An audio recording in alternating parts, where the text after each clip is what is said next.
Hai jiwaku, kembali lagi bersama Profesor di sini. Hari ini kita akan membahas 5 fakta unik tentang energi geothermal di Indonesia. Sebelum ke pembahasan, jiwaku di sini ada yang tahu tidak apa itu energi geothermal? Iya, energi yang memanfaatkan panas dari dalam bumi itu loh. Nah, mari masuk ke pembahasan. Berikut 5 fakta unik tentang energi geothermal. Sejarah geothermal.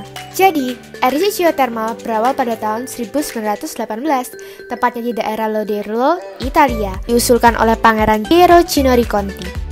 Di Indonesia sendiri, J.B. Van Dijk menawarkan usulan untuk memanfaatkan energi geothermal di Indonesia, yaitu tepatnya di Kamojang, Jawa Barat, pada tahun 1926. Potensi. Sebagai negara yang berada di Ring of Fire, menjadikan Indonesia memiliki 40% cadangan energi geothermal atau sekitar 28.000 MW.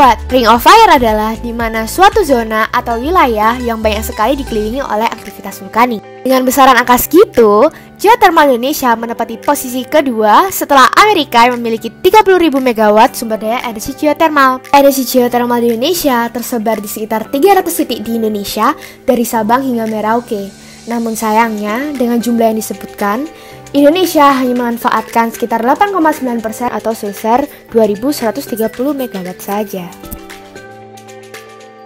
Harga energi geothermal. Jiwaku, tahu nggak sih sebenarnya berapa harga energi geothermal di Indonesia? Walaupun sumber daya yang melimpah dan pemanfaatannya digunakan sebagai pembangkit listrik, harga geothermal di Indonesia terbilang cukup kompetitif dengan pembangkit listrik dari energi lain loh. BBM misalnya, untuk energi geothermal di Indonesia mematok harga sebesar 7 hingga 13 sen dolar per kilowatt hournya, sedangkan BBM mematok harga sebesar 18 sen dolar per kilowatt hournya. Energi geothermal itu energi yang menghasilkan emisi kurang dari 1/10. Disebut sebagai energi ramah lingkungan, hal ini juga didukung oleh UU nomor 21 tahun 2014. Apalagi, geothermal memanfaatkan sumber panas bumi dan hanya memberikan efek kecil pada lingkungan. Terbukti bahwa emisi CO2 yang dihasilkan oleh energi geothermal hanyalah 75 gram per kilowatt hournya, sedangkan BBM itu 772 gram per kilowatt hournya dan PLTU 995 gram per kilowatt hournya. Dapat menerangi 18,4 juta rumah dan menambah devisa negara. Jika potensi 28.000 MW dimanfaatkan sepenuhnya, energi geothermal dapat menerangi 18,4 juta rumah atau setara dengan 4% rumah se-Indonesia loh. Atau dalam setahun, bisa menghemat devisa 7,42 miliar US dollar. Nah jiwaku, gimana? Sekarang kalian sudah tahu kan ternyata ada banyak fakta menarik geothermal yang belum kita ketahui.